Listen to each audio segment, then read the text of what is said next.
আসসালামু আলাইকুম প্রিয় বন্ধুরা, জানাচ্ছি অনেক অনেক শুভেচ্ছা। আশা করছি সবাই ভালো আছেন। প্রিয় বন্ধুরা, আমার আজকের রেসিপিতে আছে কাঁচা আমের বার্মিসের আচার। এই আচারটি খেতে ভীষণ মজা আর বানানো খুব সহজ। তাহলে চলুন আমরা রেসিপিটি শুরু করি।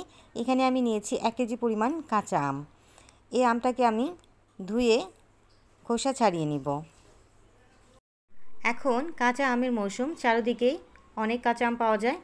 আর এই গরমের মধ্যে ডিয়ার ভিউয়ার্স, আপনারা যারা এর মধ্যে আমার চ্যানেলে সাবস্ক্রাইব করে ফেলেছেন তাদেরকে অসংখ্য ধন্যবাদ। আর যারা সাবস্ক্রাইব করেনি তারা প্লিজ সাবস্ক্রাইব করে আমার পাশে থাকবেন, আমাকে সাপোর্ট করবেন।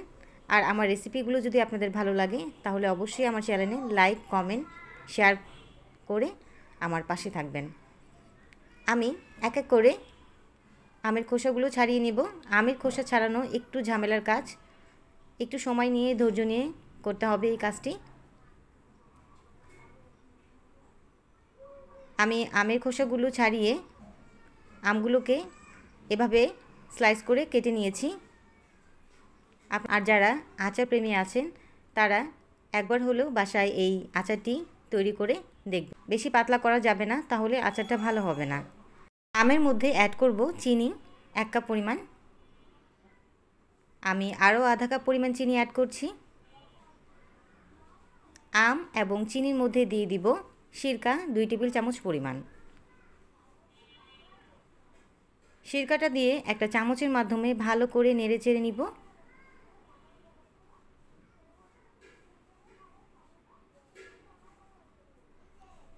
আমি এই আমটাকে 2 ঘন্টা রেস্টে রাখবো।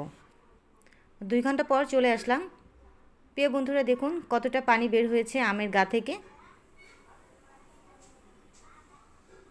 এখানে এক্সট্রা কোনো পানি ব্যবহার করা যাবে না। আম তৈরি করার জন্য এখন একটা মশলা তৈরি করে নিব আমরা। এখানে দিয়ে দিয়েছি 5 ফোড়ন। 5 ফোড়নটাকে আমি ভেজে নিব। অ্যাড করব আরও 3-4টা শুকনো মরিচ। শুকনো মরিচ আর 5 ফোড়নটাকে ভালো করে ভেজে নিব। খেয়াল রাখতে হবে যেন পুড়ে না যায়। এ পর্যায়ে আমি চুলার আঁচটা একদম লো ফ্লেমে রেখেছি। একটু পরপর নেড়েচেড়ে নিতে হবে।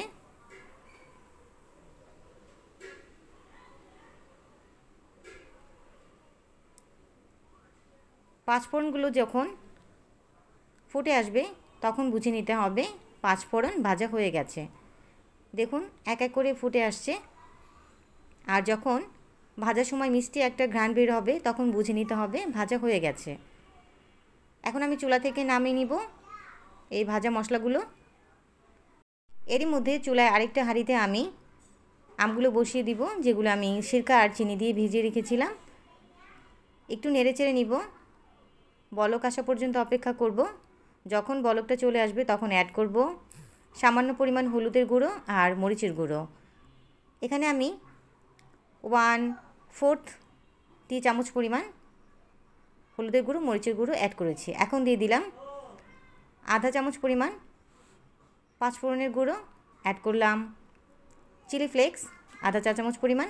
আপনারা ঝালটা কম বেশি করে নেবেন। যারা ঝাল খেতে পছন্দ করেন তারা একটু বেশি দিবেন, আর যারা ঝাল খেতে পছন্দ করেন না তারা কম দিবেন। এখন অ্যাড করব লবণ। লবণটা দিয়ে আবারও একটু নেড়ে চেড়ে নিব।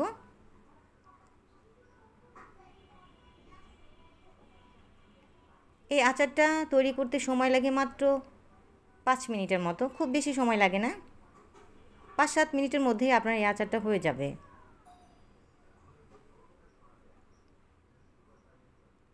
আপনারা যে কেউ বানাতে পারবেন, খুব কম সময় হয়ে যায়। এখন এই আচারের মধ্যে আমি অ্যাড করব সামান্য পরিমাণ ফুড কালার। এটা অপশনাল, আপনারা দিতেও পারেন নাও দিতে পারেন, তবে এটা দিলে কালারটা খুব সুন্দর হয়। আমি কালারটা দিয়ে একটু নেড়ে চেড়ে নিব।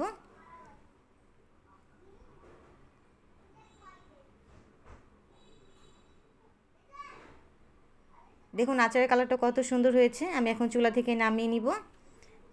আমি আচারটাকে সার্ভ করে নিলাম একটা সার্ভিং ডিশে। ডিয়ার ভিউয়ার্স, আমার আজকের এই রেসিপিটা যদি আপনাদের ভালো লাগে তাহলে অবশ্যই আমার চ্যানেলে like, comment, share and subscribe করবেন। পরবর্তীতে আপনাদের জন্য আরও সুন্দর সুন্দর রেসিপি নিয়ে আবার হাজির হব।